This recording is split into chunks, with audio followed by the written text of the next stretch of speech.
Bonjour à toutes et à tous. On va pouvoir commencer. Donc, on est raisonnablement en retard, donc tout va bien pour un colloque.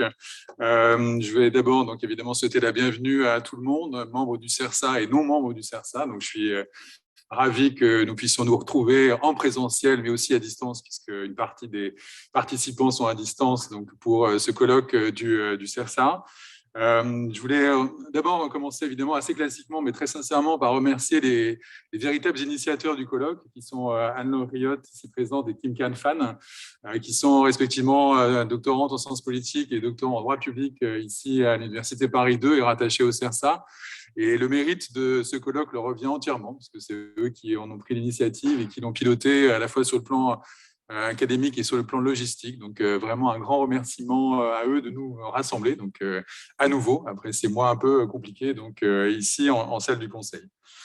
Alors, je trouve que c'est d'autant plus important et satisfaisant de voir des doctorants prendre une telle initiative que voilà, on a essayé aussi depuis plusieurs années de remodeler les CERSA. Je vais revenir pour être peut-être plus inclusif en tout cas, donc essayer notamment de laisser une place plus importante aux doctorants et aussi essayer d'échanger de manière plus régulière dans le cadre d'un séminaire par exemple régulièrement au CERSA pour essayer donc de pouvoir animer donc la dynamique de recherche propre à notre centre de recherche.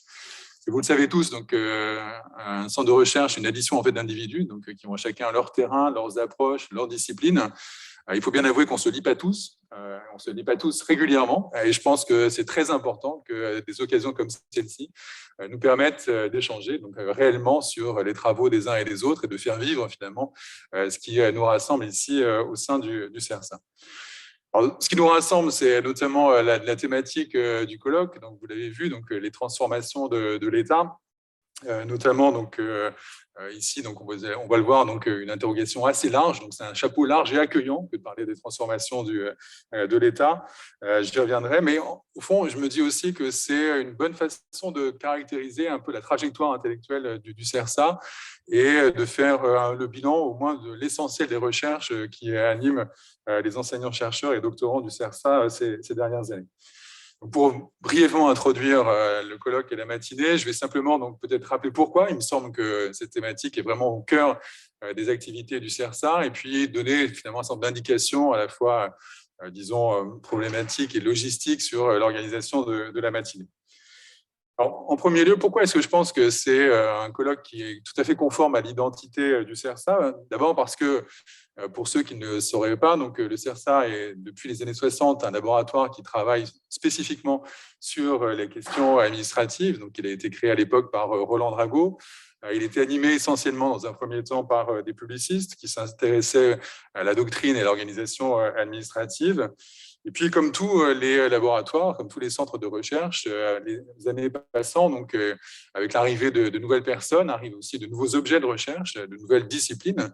Et donc, il y a tout un travail à chaque fois de remodelage à faire pour réfléchir un peu sur justement ce qui rassemble les membres de ce laboratoire. Et je pense que dans l'histoire du CERSA, et je suis très heureux qu'il soit avec nous ce matin, donc l'un des effets de seuil, en tout cas la période sans doute la plus décisive, c'était quand Jacques Chevalier, donc, que je salue, a pris la direction du CERSA.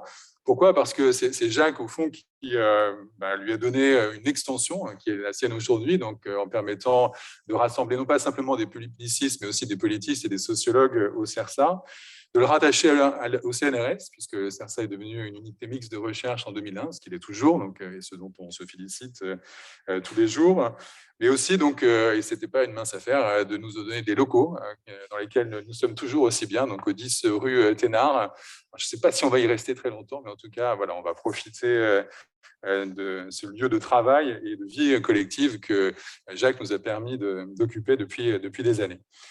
Et comme Jacques est toujours évidemment donc, en mouvement, donc à la fois sur les idées, les chercheurs et les thèmes de recherche, c'est lui aussi qui a permis l'ouverture à de nouvelles thématiques de recherche au fil du temps, d'abord en rassemblant des chercheurs, notamment spécialistes des questions de sécurité, et puis donc en ouvrant assez largement la porte, et ce n'est pas le cas de tous les publicistes, je dois le dire, donc aux politistes, et donc en donnant une tonalité aussi différente aux travaux et à l'identité du CERSA. Donc l'idée que Anne-Laure et Kim Khan ont souligné dans le sous-titre du colloque « Regard croisé entre droit et sciences politiques sur les transformations de l'État », Alors, regard croisé, c'est un peu un marronnier de la recherche, hein, donc c'est un terme un peu convenu. Mais au fond, dans ce cas précis, ça traduit assez bien ce qui est notre identité, je trouve, et ce qui est aussi donc, finalement l'un des thèmes, en tout cas une partie des thèmes qui nous rassemblent assez largement. Donc, on va le voir aujourd'hui. Donc, le CERSA, c'est à la fois un ensemble composite d'individus, de thèmes de recherche et de disciplines, mais c'est aussi donc, un certain nombre d'interrogations communes sur lesquelles j'ai peut-être insisté et qui nous rassemblent. Et je pense que de ce point de vue, le travail qui nous a été un peu contraint dans un premier temps, mais on a essayé de rendre utile, de remodeler nos axes de recherche il y a quelques années, donc traduit assez bien finalement ce qui rassemble nos chercheurs. Parce qu'aujourd'hui, donc, on décrit notre activité autour de deux axes de recherche. Le premier, précisément, sur les transformations de l'État et de l'action publique.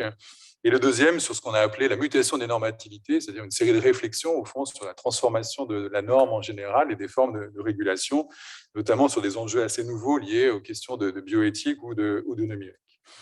Donc, si le titre, en apparence, intègre essentiellement des éléments du premier axe de recherche, en fait, on va le voir dans les contributions qui vont avoir lieu toute la journée, ça va bien au-delà, donc, puisque constamment, donc, on va voir aussi des traces de cette réflexion sur l'évolution des formes de normativité. Alors, pour aller plus directement maintenant sur nos débats donc, de la journée, donc, on va essentiellement, donc, comme je l'ai dit, parler de transformation de l'État. Et là aussi, un peu comme pour les regards croisés, ce n'est pas un titre forcément novateur, donc, parce que les transformations de l'État, finalement, c'est un thème récurrent à la fois du débat public et du débat académique, au point que dans certaines disciplines, comme par exemple celle dont je suis essentiellement issu, l'analyse des politiques publiques en sciences politiques, certains chercheurs comme Pierre Muller ont insisté que finalement, travailler sur les politiques publiques, c'est travailler sur le changement social, sur le changement politique, et donc on s'interroge de manière continue sur les transformations de l'État. Donc, toutes les contributions d'aujourd'hui vont essayer de s'attaquer à ce prisme commun aux enseignants-chercheurs du CERSA. Et c'est particulièrement vrai sans doute pour les tables rondes de cette matinée que je vais présenter brièvement avant de laisser la parole aux intervenants, ce qui est quand même à peu près l'essentiel de ma fonction. Donc, on va avoir trois tables rondes ce matin, vous l'avez vu sur le programme. Donc, la première intitulée « Les réformes de l'État ». La fonctionnalisation de l'encadrement supérieur, c'est la matinée qui a intitulé Réforme de l'État. Donc, la table ronde numéro 1, donc la fonctionnalisation de l'encadrement supérieur, va être animée par les contributions d'une part de Benjamin Morel et de Natacha Gali. Ça va être l'occasion aussi de réfléchir aux transformations des élites administratives et notamment de voir comment à la fois leur statut, leur pratique et leur culture également changent ces dernières années, notamment avec une forme de différenciation. En tout cas, c'est une interrogation qu'on peut mettre en avant avec les réformes récentes, une différenciation avec la logique de corps qui structure la fonction publique en France de manière traditionnelle.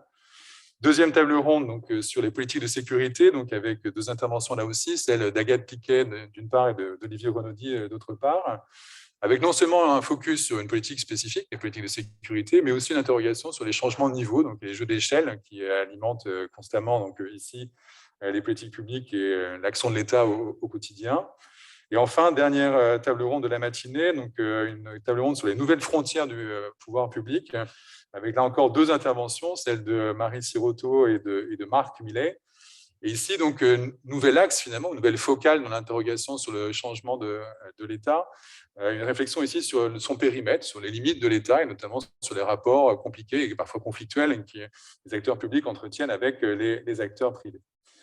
Donc, Anne-Laure Riot et Kim Kan-Fan sont respectivement, encore une fois, politistes et juristes. Et donc, comme vous le voyez, ils ont respecté cette hybridation et cette dualité. Donc, chaque table ronde est constituée d'un binôme politiste-juriste, ce qui atteste, encore une fois, la diversité du CERSA, mais aussi de la capacité, en tout cas, je l'espère, on va le voir, à dialoguer en commun à partir de nos différentes perspectives et de nos différentes méthodologies. Parce que vous le verrez déjà dans certaines contributions, évidemment, il y a d'abord un travail sur les catégories, sur les méthodes, sur la compréhension même qu'on se fait d'un certain nombre de notions, donc comme l'État ou l'espace public, avant même de pouvoir commencer véritablement à dialoguer.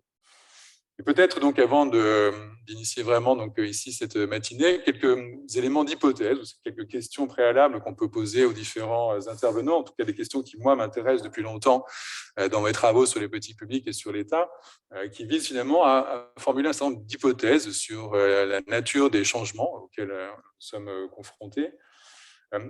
Depuis longtemps, donc, notamment dans l'analyse des politiques publiques, on réfléchit de manière assez constante sur les formes, les rythmes et ici les effets du changement des politiques publiques sur l'État.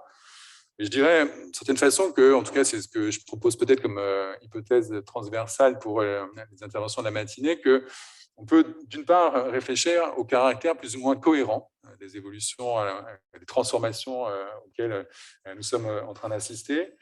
Alors, on a toute une série d'hypothèses qui parcourent la littérature, les travaux, par exemple sur l'idée d'un effacement de l'État ou d'un redimensionnement de l'État, sur l'idée également d'un effacement d'un certain nombre de valeurs traditionnelles pour profit ici d'orientation plus néolibérale. Donc, quelle est la cohérence finalement du mouvement? Est-ce qu'il n'y a qu'une transformation de l'État ou une multiplicité finalement de transformations de l'État? Et deuxième série d'hypothèses sur le caractère plus ou moins linéaire et réversible ou pas donc de ces transformations. Est-ce que ces transformations finalement paraissent durables ou est-ce qu'elles sont circonstancielles? Est-ce qu'elles sont liées par exemple à des alternances politiques qui vont altérer ou modifier substantiellement, mais pendant un laps de temps déterminé, l'orientation du droit, des politiques publiques et du travail administratif? Ou au contraire, est-ce qu'on assiste à des changements qui sont plus lents, par sédimentation de réformes, par adjonction de normes et de pratiques, et qui conduisent petit à petit, sans qu'on puisse le diagnostiquer nécessairement au préalable, sur une nouvelle figure de l'État, donc qui apparaîtrait donc parallèlement ou concurremment à celle qu'on a pu connaître par le passé. Donc voilà, c'est juste deux suggestions de réflexion communes qui me semblent pour le coup pouvoir animer donc à la fois nos débats et qui résonnent avec une partie des contributions que nous allons entendre ce matin. Alors j'en viens précisément donc à ces différentes tables rondes pour fixer peut-être un certain nombre de règles communes. Anne-Laure et Kim Khan ont suggéré donc à chaque intervenant de parler un quart d'heure maximum. Donc pour ceux qui me connaissent, vous connaissez mon potentiel autoritaire et donc vous savez qu'il faudra respecter absolument cette durée de 15 minutes. Initialement, on avait prévu un débat un peu long et transversal sur l'ensemble des tables rondes à la fin de la matinée. On va basculer sur un autre format pour que finalement ce soit peut-être un peu plus fluide et dynamique. Et on va laisser aux deux intervenants de chaque table ronde l'occasion de présenter leurs contributions successivement.